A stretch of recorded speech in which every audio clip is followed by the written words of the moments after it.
XF Falcon out there, Matt. That's about your era, isn't it? Look at that.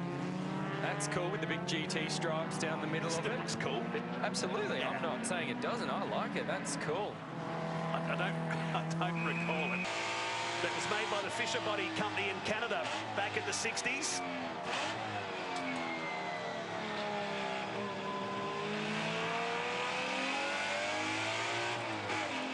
having to negotiate the traffic at the same time. He's busy behind the wheel, and this might hurt his lap time as he weaves his way through some of the cars. There's some 35 seconds covering the entire field.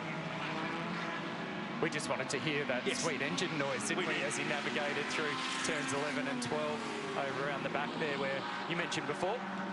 Typically we see the big grandstand over there. Well, that's all wide and open, and made that Jaguar sound absolutely beautiful. That's the way to do it. A couple of 11s being left on the exit of the final corner there. Paul will have a smile from ear to ear. Action continues here on the streets of Townsville, the NTI Townsville Super Sprint, as we move into the NQ Super Sprint category that Andy Jones has a different sort of racing that we're used to seeing, but a whole mixture of cars out there, from big 6-litre Holdens to little Ford Escorts to even Aussie racing cars on the circuit. Certainly is a massive mix out there, that's for sure, Matt. And this Mercedes that's coming up here, it looks like something that our grandparents would have driven back in the day, but it does have a 6-litre engine underneath, and it's got plenty of horsepower. It leaves quite a few rear tyre marks on the road as they try to get onto the throttle. Very, very cool cars. So we're not racing as such, it's more against the clock. They had a session earlier today and now get a chance to run this afternoon. So big disparity, obviously, when you look at the faster cars at the front, and maybe not so the Merc a bit further down the field here. Super Sprint session, having to just pull off to the left-hand side of the road on the approach there to that exact corner at turn 5. Here's the Mercedes that I referenced before. That'll be our pace, I think, out there.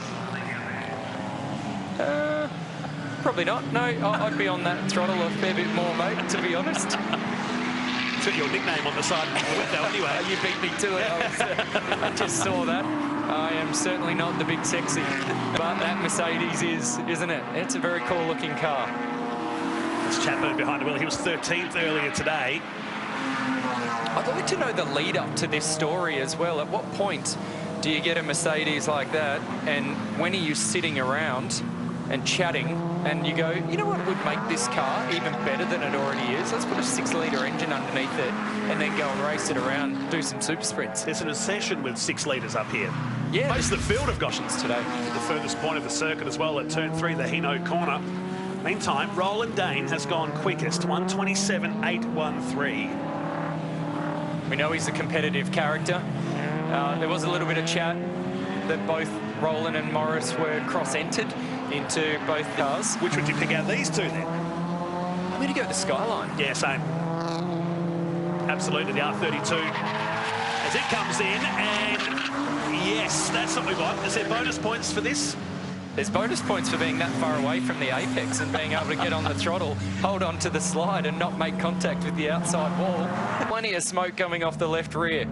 Style points are plenty. A buildable circuit. So Morris is at the top. He's gone 3 seconds quicker than yesterday. Had a Horsfall, Stone and Dunstan here in Townsville.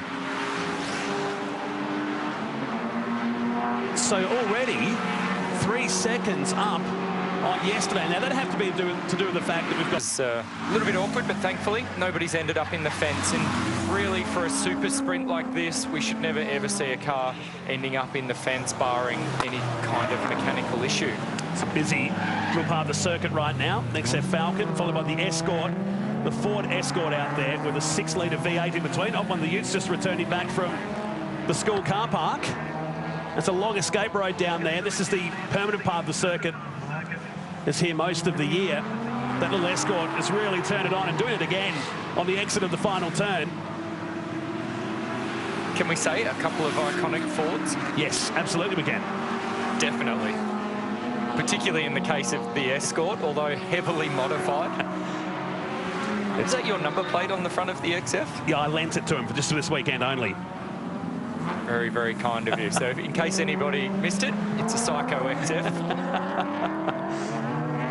not going to tell you what the XF stands for. Anakin in a really tricky spot because it's a blind approach through there, isn't it?